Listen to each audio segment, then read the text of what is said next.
श्री सीतानाथ समारंभम रामानंदार्य मध्यमाम अस्मदाचार्य पर्यांतम वंदे गुरु परंपरा पवनतनय संकट हरण मंगल मूर्तिरूप राम लखन सीता सहित हृदय बसो सुरभूप सियावर रामचंद्र की जय।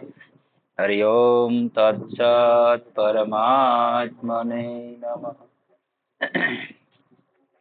પ્રકરણ આવે છે સૌનું કલ્યાણ કેવી રીતે થાય. પ્રકરણ છે ને પ્રશ્ન છે, બે છે.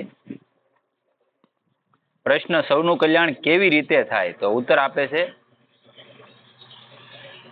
મારા મનમાં એવું થાય છે કે હું જે વાત કહું છું તે મુજબ આપણે બધા આચરણ કરીએ તો કલ્યાણ થઈ જાય. સૌ પ્રથમ તો આપણે ઉદ્દેશ્ય એવો હોવો જોઈએ કે આપણે આપણો ઉદ્ધાર કરવો છે. પેલું તો આ જ આપણી અંદર હોવું જોઈએ. આપણી આ એક ઈચ્છા છે, એક જ માંગ છે, જરૂરિયાત છે, આવશ્યકતા છે અને કહેવત પણ છે. સોપાઈ આવે છે એકે સાધે સબ સધે, સબ સાધે સબ જાય. એકને સાધવાથી સર્વ કાર્યો સિદ્ધ થઈ જાય. તમે રામ રામ કૃષ્ણ કૃષ્ણ શિવ કે હરિ હરિ જે કઈ કરો, એક નામ પકડી લો. જગદંબાને માનતા એનું એક નામ પકડી લો, જે વેદ માન્ય છે નામ, એમાંથી એક કોઈ પણ નામ પકડી લો. કેમ કે ઘડીક ઓલાનો વારો ને ઘડીક ઓલાનો વારો એમ નહીં. તમારામાં ક્ષમતા આવી જાય પછી તમે ગમે એનો જપ કરતા હોય તો બરોબર જ છે, પણ સમત્વ ભાવ તમારામાં આવ્યો નથી ત્યાં સુધી તો તમારે એક જ આરાધ્ય દેવને પકડવો પડે. એટલે અહીંયા કીધું એક સાધે સબ સધે, સબ સાધે સબ જાય. એકને સાધી લ્યો એટલે બધા એની પાછળ આવી જાય, અને બધાને સાધ્યા હોય તો બધા વિયા જાય. ઘડીક ઓલા ને ઘડીક ઓલા તો એક આપણું કામ કરવાના નથી. અને આ બધા કામો સાધવા ચાહીએ તો એક પણ સિદ્ધ થતું નથી. તેથી સૌ પ્રથમ આવશ્યકતા તો એ વાતની છે કે બધી બાજુઓથી આપણી વૃત્તિઓને હટાવી લઈને માત્ર આપણા કલ્યાણ તરફ જ વાળવી, અને આ ઉદ્દેશ્ય મુજબ અખંડ નિરંતર સાધન કરવું જોઈએ. સાધનની નિરંતરતા બાબત વિચાર કરવાનો છે. નિરંતર સાધન થતું હોય તો તમે કોઈ પણ ફળ હોય એને તમે ટાઈમ જોવો, અમુક સમય જવા જોઈએ તારે જ પાકે ને, તરત તો પાકી નથી જવાનું. તરત તમે તોડી લો, આવ્યું અવડું ગમતું છું હોય તોડી લો, તે કઈ ખવાય નહીં, બે કામ બગડે ને. એટલે અહીં કીધું અભ્યાસ યોગ યુક્તેન ચેતસા નાન્યગામીના પરમ પુરુષમ દિવ્યાતિ પાર્થાનું ચિંતન. અભ્યાસ તમારો રોજ ન હોય તમારાથી સધાઈ જાય કોઈ પણ. સંસારમાં આપણી સમક્ષ કામ ધંધો સમય વ્યક્તિ વસ્તુ વગેરે બાબતો આવે છે. ભાવ એ છે કે આપણી સામે અનેક રીતના કામ ધંધા કર્તવ્ય રૂપથી આવે છે. આ એક વાત થઈ. અને બીજી વાત એ છે કે આપણો સમય એટલે કે દિવસ રાત મહિના વર્ષના રૂપમાં આપણી જિંદગીની નિશ્ચિત ઉંમરની મર્યાદા. ત્રીજી વાત આપણું કુટુંબ, માતા પિતા, સ્ત્રી પુત્ર વગેરે કુટુંબીજનો. ચોથી વાત છે ધન મકાન વગેરે વસ્તુઓ. આ તમામ બાબતોને લગતા પ્રશ્નોના ઉકેલ માટે આપણે જુદા જુદા કામો કરવા પડે છે. અને તમારું કોઈ હિત થયું તો તમને ખુશી થાય. હાલની વાત કરું, અત્યારે 10માની 12માની બોર્ડની એક્ઝામ હાલે. આપણો બાળક એમાં ભણતું હોય તો આપણે શું કહીએ, ભાઈ ધ્યાન દેજે, આમ કરજે ને તેમ કરજે. અને કદાચ ટકાવારી લાવી નાખ્યો, પાસ થઈ ગયો તો આપણે રાજી થઈ. હવે બાજુવાળાનો નાપાસ થયો હોય એનું તમને દુઃખ ન લાગે? લાગે દુઃખ ન લાગે? એમાં સ્વાર્થ છે આપણો. અને અત્યારે શું થઈ ગયું, ફોર્સ કરે છોકરા છોકરી કોઈ પણ હોય, ભણતા હોય દીકરી દીકરા, તો એને ફોર્સ બહુ કરે. હકીકત ફોર્સ કરવાની જરૂર જ નથી. અહીંથી જાય જો નિરાતે રિલેક્સ પેપર દેવા બેસે તો હાવ ફ્રી માઇન્ડ જ બેસવાનું કે મને આવડશે કે નહીં આવડે, એવી રીતની સલાહ દેવી પડે. અહીં લીધે તમે જાય નાખી દાટી મારી ગયો, લાવજો ને આમ છે તેમ છે, નાખી જિંદગીની કમાણી તારી માથે લગાડી. છોકરો છેલ્લે શું કરવાનો? દીકરો 9 ટકાવારી આવી એટલે ઘણા પરીક્ષા પૂરી થઈને મેરિટ આવે ને, ઘણા આપઘાત કરી જાય. એટલે એ વસ્તુ ન હોય છે. બાળકને કોઈ પણ નું બાળક, મારું તમારું કોઈ પણ નું હોય, યુવાન છો હોય તો એની પડખે એક મિત્ર વત તમે પેલા બેસતા શીખો. તમારો દીકરો દીકરી મોટા થયા હોય, એની માં તો એની બેન જેમ રાખતી હોય, અને બાપ હોય તો એના મિત્રની જેમ રાખતો હોય કે ભાઈ કેમ હાલે ભણવામાં, આમ બધું રેડી. એને ક્યારેક અઠવાડિયે જ બેહો, અડધી કલાક આપો એને, પૂછો. કાંઈ આપણે નથી પૂછવું, કાંઈ એમાં ધ્યાન નથી દેવું. એ એની રીતે ભણ્યા કરે, એની રીતે જીવે છે. અને પછી તમે જયારે ટકાવારી ન લાવે જે ઊંચા થાવ. એટલે કોઈની માથે થોપી ન દેવાય ક્યારેય. કેમ કે તમે એટલો બધો ખર્ચો કરીને ભણાવ્યો તો તમે કેમ ન ભણ્યા? હાલો, તમે એમ કહો કે મારે તારી માથે આશા હતી, તો તમારા મા બાપને તમારી માથે આશા નહોતી? તમે દાડી જ નક્કી કરી. એટલે આશા કોઈની ક્યારેય પૂરી થઈ નથી. એટલે અહીંયા કહે છે કે આપણે જુદા જુદા કામો કરવા પડે છે. ક્યારેક એવું બને છે કે અમુક સમય સત્સંગ માટે નક્કી થાય છે તો સત્સંગ કરી લો, ભોજનનો સમય થાય તો ભોજન કરી લો, હવે આરામનો સમય છે આરામ કરી લો, હવે પુસ્તક વાંચવાનું છે તો એ કરી લો. આ રીતે આજીવિકાનું કામ છે. રસોઈ બનાવવી હોય, બાળકોના પાલન પોષણના પ્રશ્નો હોય, ઊંઘવાનું હોય, શારીરિક સ્વસ્થતાનું કામ હોય, ગંગા સ્નાનનું કામ હોય, આવા વિવિધ કાર્યો સમય સમય પર આવે છે. તેથી કામોનું વર્ગીકરણ તેમજ સમયનું પણ વિભાજન થાય છે. આ રીતે વસ્તુઓનું પણ વિભાજન થાય છે. આ આપણી છે અને આ આપણી નથી. આજે બધું અલગ અલગ છે તે બધું એક કરી દેવું આપણા હાથની વાત નથી અને યોગ્ય પણ નથી. તો પછી ઉદ્દેશ્ય એક કેવી રીતે થાય? તો પછી આપણે માનસિક રીતે અલગ અલગ પણ હટાવી દઈએ. આ કેવી રીતે થાય? વસ્તુઓ પણ અલગ અલગ રહેવાની, વ્યક્તિઓ પણ અલગ અલગ રહેવાના, તે બધાનો અલગ અલગ ઉપયોગ રહેવાનો, સમય પણ અલગ રહેવાનો અને કામ ધંધા પણ અલગ અલગ જ રહેવાના. આ બધું રહેવું પણ જોઈએ. એમાં કોઈના પર અન્યાય થતો નથી. તો પછી આપણે એક જ એવું કયું સાધન કરીએ અને કેવી રીતે કરીએ? કારણ કે આપણો ઉદ્દેશ્ય એક છે અને સામે અનેક વિવિધ બાબતો આવે છે. આપણો પ્રશ્ન એક છે જીવનનો અને બાબતો લાટ બધી આવી જાય તો ફસાઈ જઈએ ને આપણે. આમાં એક વાત, એક ઉદ્દેશ કેવી, અહીંયા પ્રશ્ન કરે છે બધું અલગ અલગ છે પછી એક ઉદ્દેશ કેવી રીતે હોઈ શકે? પ્રશ્ન આવે છે. આમાં એક વાત ખાસ સમજવાની છે, આપણે અલગ અલગ કામ શા માટે કરીએ છીએ? આમાં આપણા માટે શબ્દમાં આપણો ઉદ્દેશ્ય શિક્ષણ થઈ જાય, ક્યારેક યશ થઈ જાય છે, ક્યારેક ધન થઈ જાય છે, ક્યારેક માન મોટાઈ અને તંદુરસ્તી ઉદ્દેશ્ય થઈ જાય છે, તો ક્યારેક ભગવત પ્રાપ્તિ ઉદ્દેશ્ય થઈ જાય છે, ક્યારેક ભજન ધ્યાન કરવાનો ઉદ્દેશ્ય થઈ જાય છે. આવું થવાથી આપણે સાધન નથી કરી શકતા. મારી જેવો કોઈક બીજો મળ્યો તો કે ભાઈ આ કળયુગ છે, કળયુગ સમયુગ નહીં, આમાં ભજન કરી લેવાય, ભક્તિ કરાય, હું ભક્તિનો પથિક છું, બરોબર, તો હું તમને શું સલાહ દેવો? નહીં દેવાનો છું. કોઈક વેદાંતિ મળ્યો, તમને એમ કીધું ભાઈ એ કઈ સહેજ નહીં, મૂર્તિ પૂજા ને એવું કઈ સહેજ નહીં, અહમ બ્રહ્માસ્મિ, હું પોતે બ્રહ્મ છું. તમે તમારી ઓળખાણ કરી લો એટલે પામી ગયા, તમારું મન ભમ્યું. પછી કોઈ મહાપુરુષો સાધુ સંતો હોય, અત્યારે તો ટેકનોલોજીનો યુગ છે, યુટ્યુબના માધ્યમથી ઘણા બધા સાંભળવા મળે. તો કોઈક રાધાના ઉપાસી હોય એમ કે રાધા જ સર્વશ્રેષ્ઠ છે, તો આપણું મન તરત લલસાણ હોય કે આ રાધા કરતા કેટલે પહોંચી ગયા, અને આપણે આખી જિંદગી છે રામ રામ કહી કાંઈ નહીં થયું, કે મહાદેવ મહાદેવ કહી કાંઈ નથી થયું. એટલે મન ભટક્યું એટલે પાછું ન્યાય આંટો મારવા જાય કે લાવી તો આપણે બે દી રાધા રાધા કરીએ, શું થાય? એ નાલી પાછા થાકી જઈએ એટલે પાછા રામ રામ કરીએ, બે દી નાલી થાકી જઈએ ત્યાં પાછા શિવ શિવ કરીએ. એટલે આવું આપણું જીવન છે, મતલબમાં સ્થિર નથી.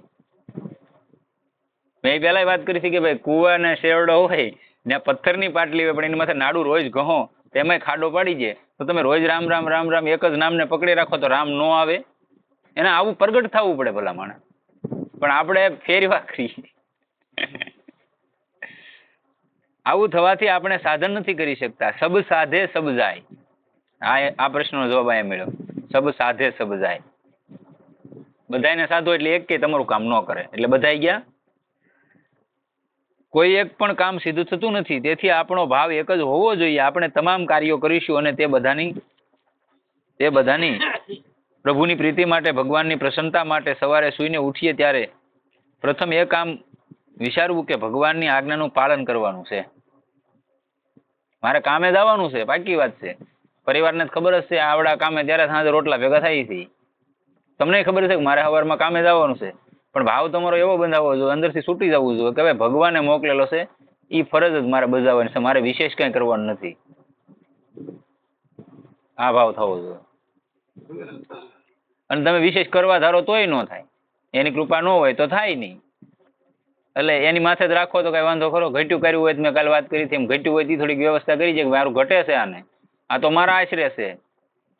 વિભીષણ બેઠો બેઠો રામ રામ જ કરતો હતો ને રાવણ આખી લંકાનો રાજા હતો, તો એ ઓલા ગયા તો એ તરત નો કીધું આવ લંકેશ, એમને એમ કહી દીધું ભગવાન. ઓલા કે હજી જીત્યા નથી, કે જીતી જ ગયેલા પડ્યા. અત્યાર દીનો આજ લંકાનો રાજા.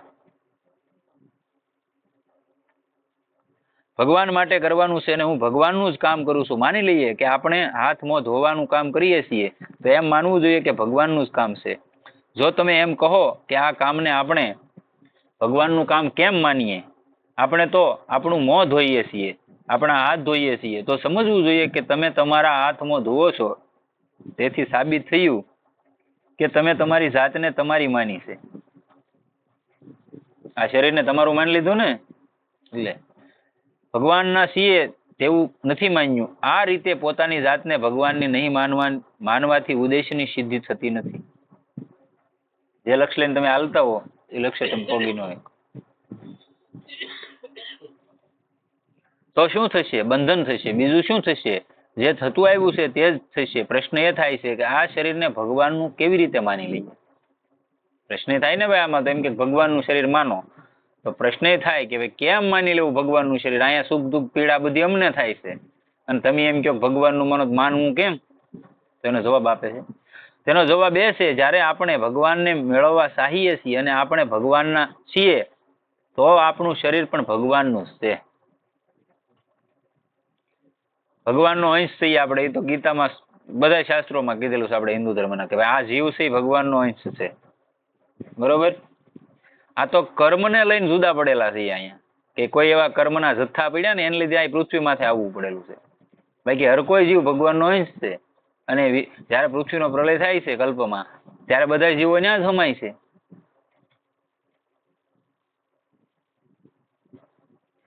હાથ મોં ધોવાના સમયે એવું સમજી કે ભગવાનની અનંત સૃષ્ટિમાં આપણે તેનો એક જ નાનકડો ક્ષુદ્ર અંશ છે. જેવી રીતે નાનામાં નાની ધૂળનો એક કણ પણ પૃથ્વીથી અલગ નથી, એવી જ રીતે આ એક શરીર છે. અનંત બ્રહ્માંડના પ્રમાણમાં માનવીનું શરીર ઘણું જ નાનું છે, પરંતુ આ પણ છે ભગવાનનું જ. તેથી એવો જ અનુભવ થવો જોઈએ કે હું મોં ધોઈ રહ્યો છું એ પણ ભગવાનનું જ કામ કરી રહ્યો છું, હાથ ધોઈ રહ્યો છું તે પણ ભગવાનનું જ કામ કરી રહ્યો છું. સમજવા માટે આ ઘણી મહત્વની વાત કહું છું. હસવા મજાકમાં આ વાત નથી કરતો, હસી મજાકમાં આ વાત નથી થતી, એમ સમજવા માટેની વાત છે. ઘણા એવા તત્વજ્ઞાની માણસો હોય ને જે વધારે ભણી ગયેલા, એ પાસે એમ કે ભગવાનનું કેમ આમાં માનવું? આપણું મોઢું ધોઈને ભગવાનનું થોડું હોય? એવા તર્ક કરવા વાળા પીડ્યા. તમે ટટ્ટી કરવા જઈ રહ્યા છો, પેશાબ કરવા જઈ રહ્યા છો, તો પણ એવો અનુભવ થવો જોઈએ કે હું ભગવાનનું કામ કરી રહ્યો છું. અંતરથી આપોઆપ આવી વૃત્તિ રહેવી જોઈએ. આ શરીર જ્યારે ભગવાનનું છે તો એને સાફ કરવું એ શું ભગવાનનું કામ નથી? એની કૃપાથી જ આપણને મળેલું છે શરીર. નકર તો આપણે જીવ તો આ 184 આટા મારતો જ છો, હજારો વાર આવીને વિયો ગયો. આપણે કોઈના ઘરમાં જાજરૂ સાફ કરીએ છીએ તો તે ઘરનો જે માલિક છે તેનું જ કામ કરી રહ્યા છીએ ને. કોઈને વડે આપણે નોકરી કરતા હોય, કોઈ પણ કામ આપણને મળેલું હોય, તો એ જ્યાં કામ કરીએ તો આપણો માલિક છે એટલે કરવું પડે ને, આપણને પગાર આપે છે ને. તો આપણે આ શરીરનો માલિક કોઈ છે ને બનાવવા વાળો. કાંઈ ઓટોમેટિક તો અહીંયા જીવ આવ્યો ને સીધું બનીને ઊભું ન થઈ ગયું. નાભીની અંદર અહીંયા માના ઉદરમાં હોય, ન્યા દૂધની ખાવા પીવાની વ્યવસ્થા કરી છે, નકર મરી ન જાય. અહીંયા આપણે 2 વેળા કેમ 3 દી ન રહી શકતા, ઓલો બધી ન્યા વ્યવસ્થા કરે જઠરાગ્નિની પાસે. તેની કૃપાથી જ છું ને. એવી રીતે આ શરીર ભગવાનનું છે, તો ટટ્ટી પેશાબ કર્યા પછી તેને સાફ કરવાનું કામ પણ ભગવાનનું છે. તેવી જ રીતે આપણે સ્નાન કરી રહ્યા છીએ તે પણ ભગવાનનું જ કામ કરી રહ્યા છીએ, કપડાં ધોઈ રહ્યા છીએ તે પણ ભગવાનનું જ કામ કરી રહ્યા છીએ, રસોઈ કરીએ છીએ તે પણ ભગવાનનું જ કામ કરી રહ્યા છીએ, પ્રત્યેક કામ ભગવાનનું જ કરીએ છીએ. એવો જો અનુભવ ન હોય તો આપણે એવું માનવું શરૂ કરી દઈએ કે દરેક કામ ભગવાનનું જ કરી રહ્યા છીએ. નહીં માનો તોય તે તો એનું જ કરો છો ને. તમારે મહેનત કરી લેવાની છૂટી કોઈ પણ ને, કે ભાઈ હું આ વર્ષમાં એટલો મારો ટાર્ગેટ છે, એટલા લાખ કે એટલા મારે કમાવા. તમે ટાર્ગેટ મૂકી દેવાનો, લાખ નહીં મૂકો, હજારોમાં રહી જાય માણસ. એની મરજી ન હોય ને તો, અને એની મરજી હોય તો ત્રીજો દી નો વટે, એવો હલેસો લાગી જાય સીધો. આ ડુંગળી કરી હમણાં બધા, ડુંગળી કહેવાય ને, ડુંગળી બધા કરી, તે અમુક ના નસીબ હતા ઈવડે એના લઈને ગયા ને, તેને ભાવે આવી ગયો રેડી, અને એને મળ્યા તેને અમુક બીજે દી લોટ લઈને ગયા, હેઠા વહી ગયા, દાડિયાના જ છે, આપણા ગામમાં જ છે એવા. એટલે આ બધી કુદરતની ગતિ છે કે તમારું શું ફાઇનલ છે એ એને ખબર હોય. આપણે ઘરનું ધોરાજી આંકવા મળે એ કે કેમ ન થાય મહેનત કરી. મહેનત તો 200 રૂપિયામાં આખો દી પરસેવો પાડે મજૂર માણસ મહેનત કરે અને એક કોમ્પ્યુટર માટે બેઠો બેઠો લાખો રૂપિયા કમાય આખા દીના. તો તમારી મહેનત વધારે કે એની મહેનત વધારે? આપણી વધારે થઈ ને, તોય 200 રૂપિયા જ મળે ભાઈ. એટલે મહેનતથી જ બધું થઈ જાય એવું નથી. પુરુષાર્થ હોવો જોઈએ તમારો. પુરુષાર્થ પ્રબળ હોય તો વધારે થઈ જાય તાત્કાલિક.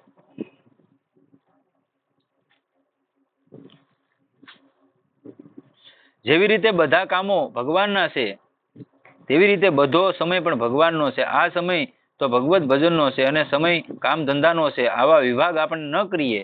જ્યારે ભગવાનનું ભજન કરવાનું કામ પણ ભગવાનનું છે અને રસોઈ બનાવવાનું કામ પણ ભગવાનનું છે, ત્યારે આ બધો સમય પણ ભગવાનનો જ થયો. તેથી કાર્ય વિભાગ પણ નહીં રહ્યો અને સમય વિભાગ પણ નહીં રહ્યો. એટલે આપણે કહીએ ને કે ભાઈ તમે સમર્પણ ભાવ રાખો, રોજ એને સમર્પણ કરી દો, એટલે તમે ક્યાંય બંધાવ નહીં. આખા દીમાં જે કર્યું એ સારું જ કરજો, ખરાબ કર્યું એની ન કરતા પાછા, નકર એનું ફળ એ આપશે.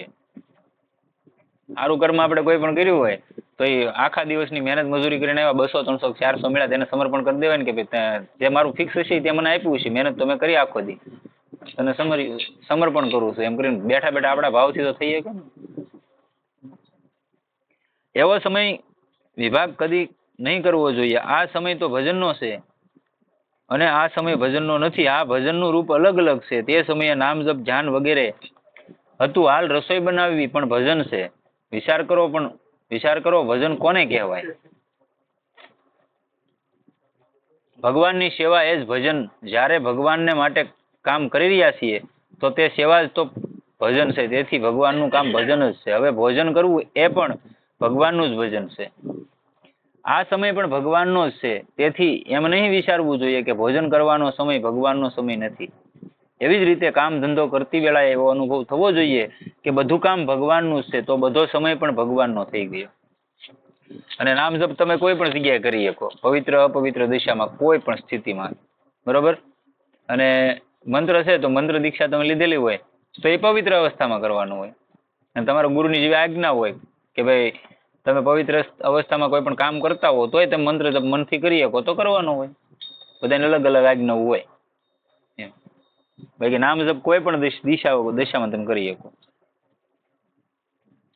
જ્યારે તમે એમ કહો કે આપણે ઊંઘીએ છીએ તો ઊંઘવાનું કામ પણ ભગવાનનું છે અને ઊંઘવાનો સમય પણ ભગવાનનો જ છે. બિલકુલ બરાબર. એમ જ આ કેવી રીતે બને? જ્યારે તમે ઊંઘો ત્યારે આ વાત કામમાં લાવવાની છે. આ તો ઘણી સુંદર વાત જણાય છે. સૂઈએ ત્યારે આરામ માટે નહીં પણ ઊંઘવા માટે સૂઈએ. સૂવાનું શા માટે?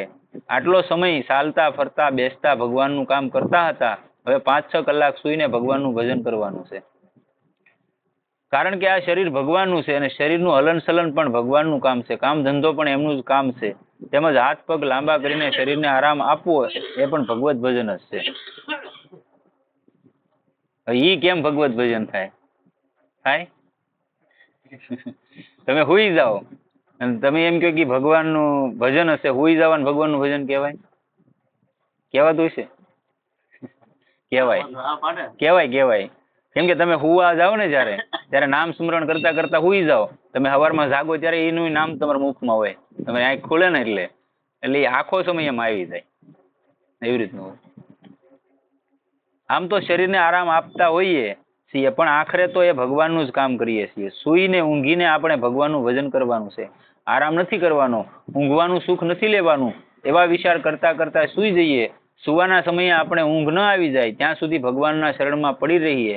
ભગવાનનું ચિંતન થતું રહે. એવો અનુભવ કરતા રહીએ કે આપણા પર ભગવાનનો કૃપામય હાથ છે, કૃપા દ્રષ્ટિ છે. જેવી રીતે માતા પોતાના બાળકને ખોળામાં લઈને બેઠી છે, બાળક તેના શરણમાં પડ્યું છે તો માની તેના પર કૃપા છે. તેવી જ રીતે હું ભગવાનના શરણોમાં પડ્યો છું, ભગવાનની મારા પર કૃપા છે. આ માનવું પડે. ભગવાન મને કૃપા દ્રષ્ટિથી જોઈ રહ્યા છે. અને કૃપા ન હોય ભાઈ અને આપણી ફોજદારી હાલતી હોય તો તમારે સવારમાં બોર્ડ રાખવું પડે કે મારું નામ જગદીશભાઈ છે, આવડા મારા પત્ની છે, આવડા મારા દીકરા છે, અને હું આ ગામનો છું, આ મારા બાપુજી છે, આ મારા માતા, બધું ફિક્સ બોર્ડ રાખવું પડે. પણ એને કેટલી બધી મેમરીની અંદર ફિટિંગ કરેલું છે ને બધું સવારમાં જાગો છે, તરો તાજા હોય પાછા. અને તમે તે પાછા તરો તાજા હો. નગર ખાવ તો આખા દીમાં 3 વાર ન ખાતા ભાઈ.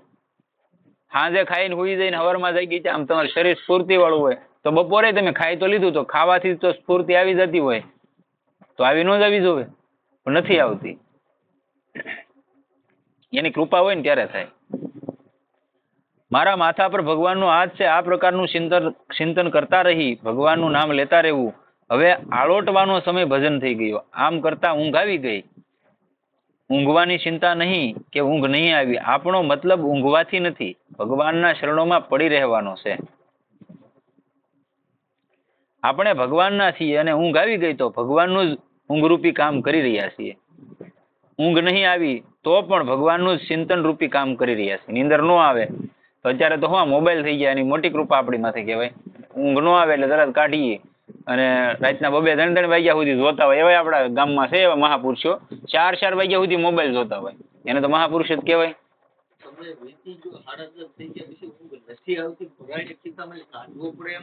ભગવાનનું નામ લેવા મળવું તો આવી જાય. હા, ભગવાનના નામથી ઊંઘ આવી જાય. કોઈ પણ માણસ એમ કે ઊંઘ ન આવે, એ વાત ખોટી તદ્દન.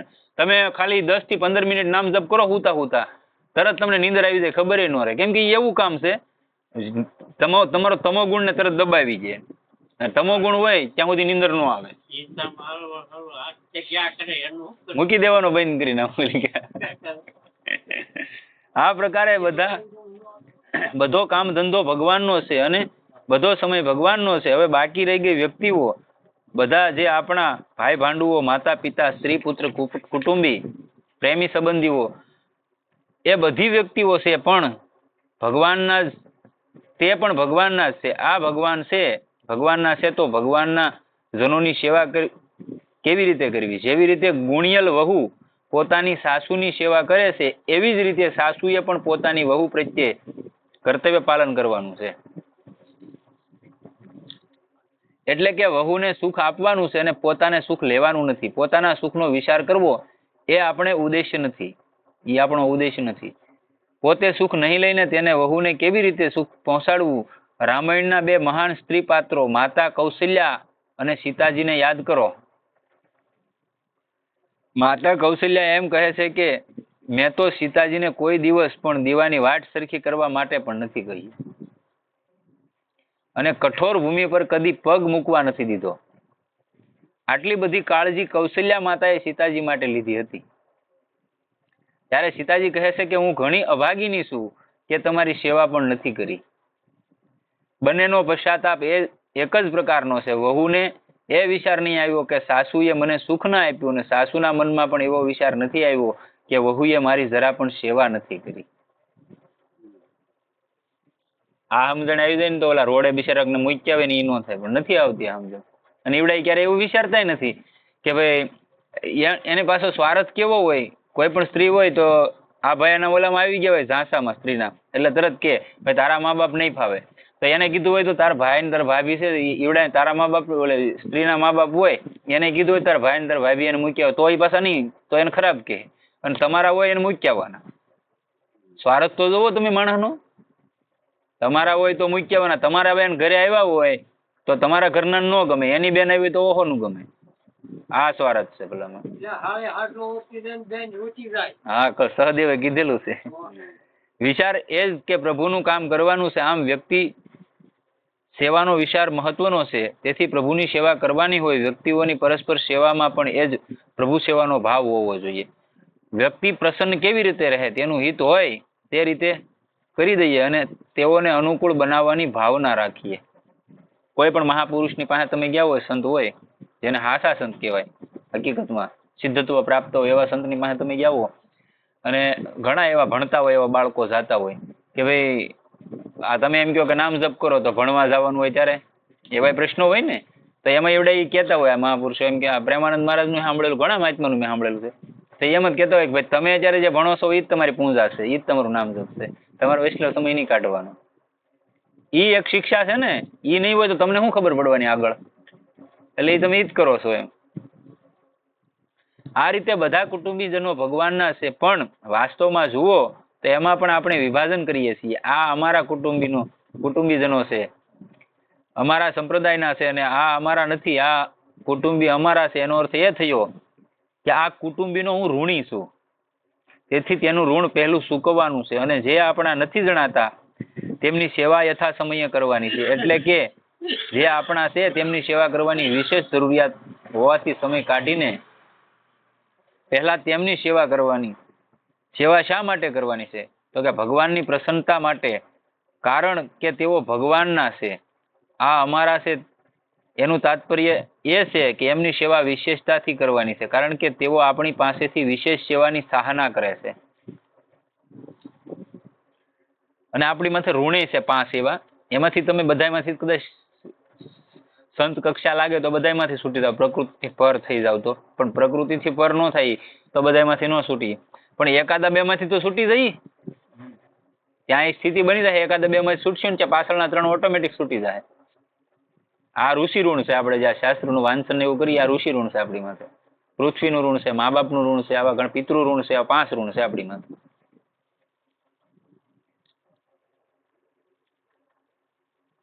એવું માનો કે ભગવાને મારા ભગવાનના છે, મારા નથી. એમનામાં જે મારા પણ પ્રતીત થાય છે એનો અર્થ એ છે કે આપણે તેઓને સુખ પહોંચાડવાનું છે. તેથી તેઓ આપણા કુટુંબી છે, તે ભાવના સદા જાગૃત રાખવી. હવે અંતમાં રહી વસ્તુઓનો ઉપયોગ અલગ અલગ હશે. ભોજનની થાળી, ગ્લાસનો ઉપયોગ અલગ હશે, લખવાની કલમનો ઉપયોગ અલગ હશે. વસ્તુઓ અલગ અલગ કામમાં આવે છે. આ અલગ અલગ ઉપયોગ શા માટે? ભગવાનની પ્રસન્નતા માટે, આને ભગવાનની સેવામાં લેવાની છે.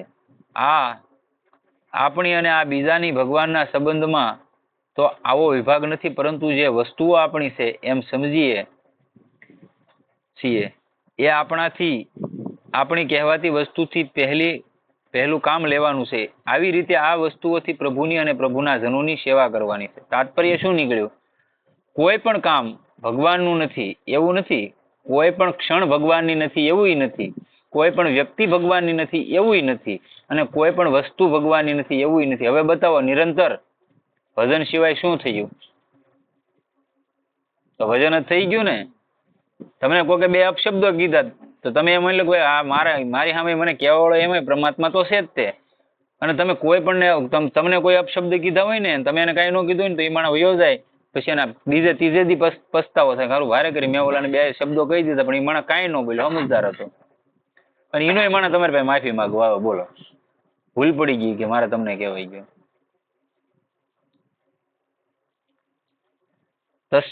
તસ્માત સર્વેષુ કાલેષુ મામનું સ્મર યુદ્ધ છે. સદગુરુદેવ કી જય. સીતારામ.